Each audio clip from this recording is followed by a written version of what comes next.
Интерпол баш ассамблеясы ноябрьнын 21-нде Дубайда 87-нче сессияда яны президентны сайлайжақ.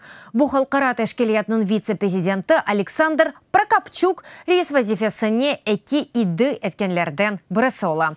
Экинчи намзет тәшкилят ребері вазифесіні эда эткен Жүнүбий Кореялы Ким Йонг Ян.